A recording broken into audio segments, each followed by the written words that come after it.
A little bit of a smaller crowd. It's Wednesday, not Thursday. Comedians get drunk. They can't tell the weekdays of the week. It's all good. We're having a good time. Up next is Marc Bouchard, and on deck is Sam Pelletier. That is not what it says on here. Sam's on deck. Up next is Marc Bouchard, and on deck is Sam Pelletier. Thanks. Damn it! Did I fuck that up? Can I get a show of hands? Did I? Give it up for Marc Bouchard. Do you guys ever notice that when you meet new people, that they point things out about yourself that you didn't notice or that you didn't know about? Like, I just recently started getting up here on stage, and I've met a lot of new people, and I love meeting new people. It's a lot of fun. And one of the things that they all have been saying to me, or at least 90% of them or so, is that they didn't realize that I was gay until I said I was gay in my pieces or I mentioned my husband. Now, this is the kind of thing that most gay men would kill for. They would absolutely die to have this trait, but me, and not so much. I mean, like, I even asked my husband a couple weeks ago how my bit went, and he goes, "You were really good, but..." There's always a but, right? "But when you did your imitation of gay people, you weren't gay enough." What? Are you kidding me?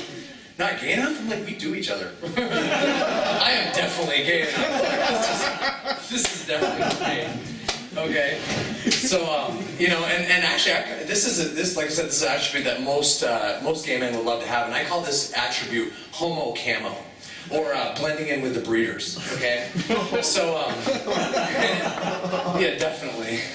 When I was younger, I was so freaking gay. I was like ultra gay. I was like superhero gay. You could call me the fantastic fag. Flame on! You know, when I talked, Skittles would fly out of my mouth and hit you. I would be like, "Taste this rainbow, bitches." You know, and I've actually, what this actually pointed out to me, and one of the things that really makes me mad about this whole thing is that I've noticed something, and that's my flame has become a pilot light. And it actually goes out sometimes.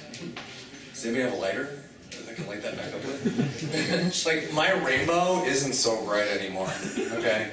And it actually made me think a little bit more back, like further back into my youth, when, you know, how hard it was for me to grow up with a Catholic family on a farm in Franklin County, okay? And I know some of you know Franklin County.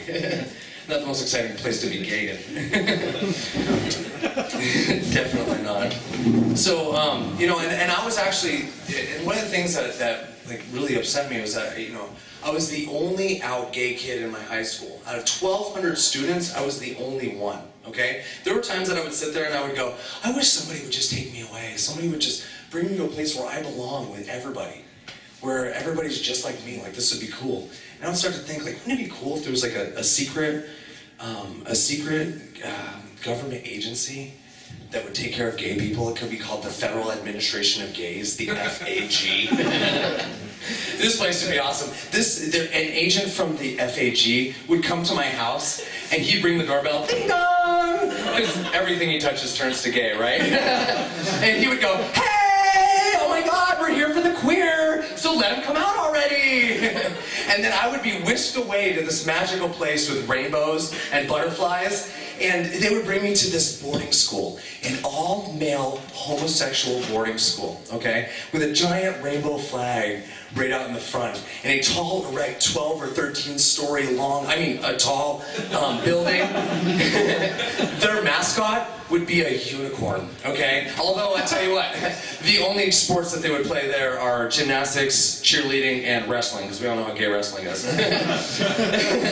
So, and I'll tell you what though, there's one course that they wouldn't have to teach us, and that's fashion faux pas, okay? Because we spent enough years in the closet to know exactly what to wear, okay? We don't need to be taught that. And speaking of fashion faux pas, I have a little confession to make to all of you, okay? I recently went to Hannaford's in my pajamas. I know this probably doesn't mean a lot to most of you guys.